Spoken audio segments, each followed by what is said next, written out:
Gəncə şəhər İcra Hakimiyyətində yoxlama aparılır. Ajansazın əldə etdiyi məlumata görə Hesablama Palatasının tərəfindən nəzarət tədbirləri həyata keçirilir. Tərəfimizdən Hesablama Palatasına sorğu ünvanladıq və sorğunun cavabını diqqətinizə çatdırıram. Sorğuya cavab olaraq bildirilir ki, Azərbaycan Respublikası Hesablama Palatası tərəfindən 2025-ci ilin iş planına əsasən Gəncə şəhər İcra Hakimiyyətində nəzarət tədbiri həyata keçirilir.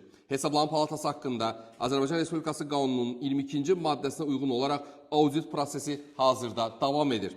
Nəzarət tədbirlərinin nəticələri barədə məlumatların təqdim edilməsi Hesablama Palatası haqqında Azərbaycan Respublikası qanununun 37-ci maddəsinə uyğun olaraq tənzimlənir. Qeyd eləmək istəyirəm ki, Hesablama Palatası tərəfindən bir çox icra hakimiyyətlərində, dövlət qurumlarında həyata keçirilən yoxlamaların nəticələri olaraq hüquq mühafizə orqanlarına müraciət olunub və onların da tədbirləri barədə artıq demək olar ki, bir çoxlarınızın məlumatı var və icra hakimiyyəti, Gəncə icra hakimiyyəti ilə bağlı nə olacaq, bunu bizə zaman göstərəcək. Sonda isə Hesablama Palatasının sorğumuza operativ olaraq cavab verilməsinə görə mətbuat xidmətinə xüsusi minnətdarlığımı ifadə etmək istəyirəm.